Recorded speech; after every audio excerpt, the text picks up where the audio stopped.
So ayun mga sir, meron tayo ditong Winner X 150 ng Honda.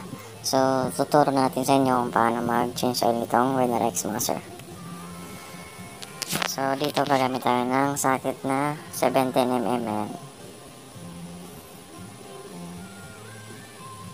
So actually mga sir, na-drain ko na to. So tuturo ko lang sa inyo kung paano tanggalin yung kanyang drain plug. Ayun sa ilalim yun. Yan siya mga sir.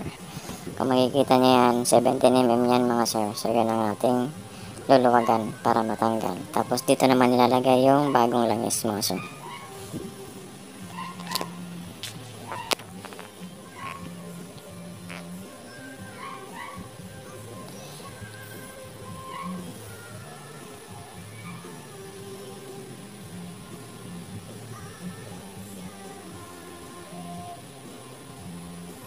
So sa pagluwag nito mga sir is kailangan pa clockwise. Kung nandito ka sa may kanan ng motor, kailangan patulak siya doon mga sir. Yan.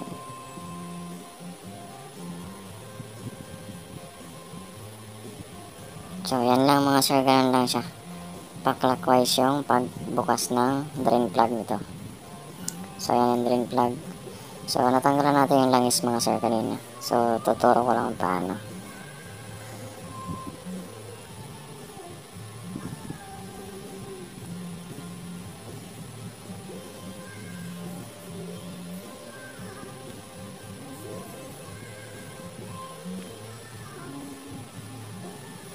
So ngayon ibabalik na natin tong kanyang drain plug mga sir.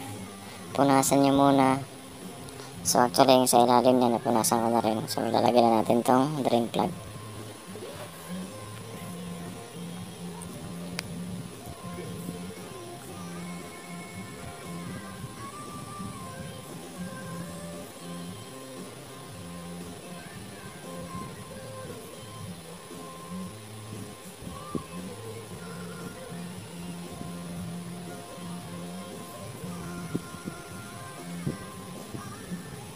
So yung pagsara niyan mga sir is pa counterclockwise. So counterclockwise naman tayo mga sir.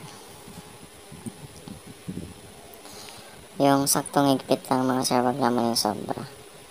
Para hindi mapit-pit masyado yung kanyang washer.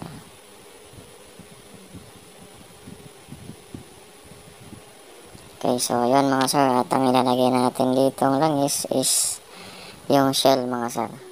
So kung ako lang sa inyo, advice ko lang is huwag kayong bibili ng mga shell or langis sa mga shop na motor shop. Hindi naman sa pagano mga sir, kasi halos mura nga doon yung mga shell na ganyan. Is halos galing naman sa China yung mga yan. So fake sila mga sir, so mahirap na. So kung ako sa inyo, bili na lang kayo sa mga Shell station or gas station ng Shell. So doon kayo pumili ng Shell mga sir kung gusto nyo ng Shell na langis. So medyo may kamahalan siya doon sir, mga nasa 580 ang isang 1 liter ganun.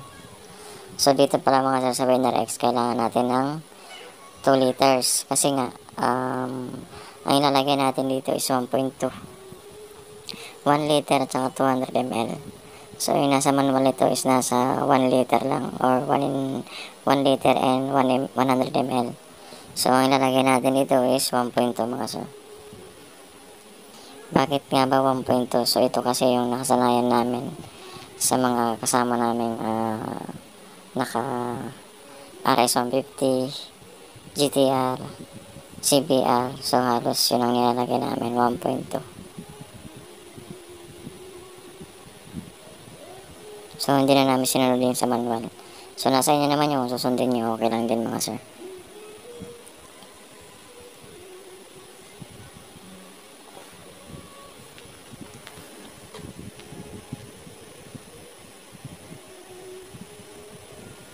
So lagay muna natin itong langis na 1 liter.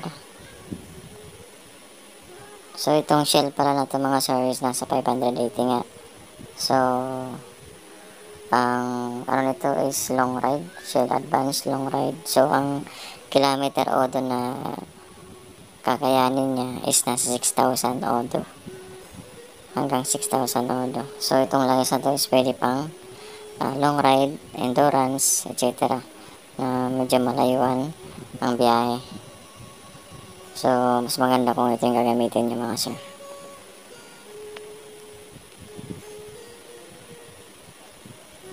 Basta 6,000 todo. Baka naka 6,000 todo ka na, pwede ka na mag change oil, huwag ka na lalampas doon. So mas maganda mga sir kung ako sa inyo, para tumagal ang langis inyo, isundin natin yung standard na 1,500 or 1.2 odo. So ako naman, pag ginamit ko ito mga sir na Shell advanced na long ride is hanggang 2,000 odo. So change oil na ako nun mga sir, mapa long ride man or daily use lang.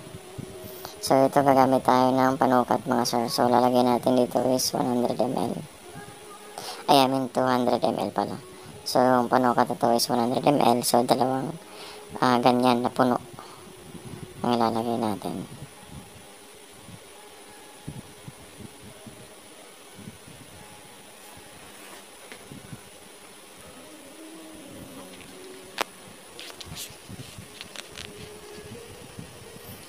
So yun pala mga sir, shoutout dun sa may-ari nitong Venerex. So bago lang to mga sir.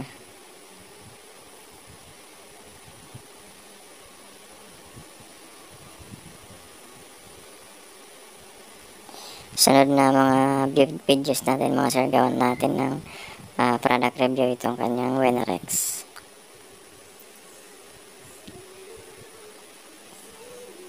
So yun na, nilagay na natin yung 1.2 1 liter and 200 ml.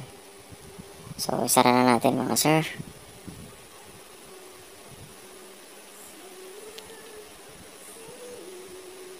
So punasan muna natin yung dipstick para malinis mga sir at walang tagas.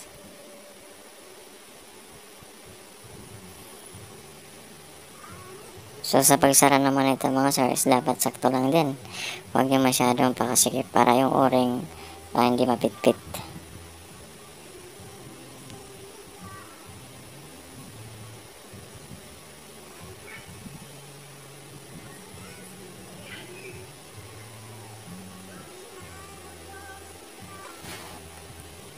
So okay na mga sir, so yun lang, at sana mayroon tayong natutunan sa mga naka-Venerex dyan. Shoutout sa inyong lahat mga sir. Napaka-pogi ng inyong motor. Sana all. So yun lang mga sir, kung bago ka nito sa YouTube channel, please like, share, subscribe. Bye!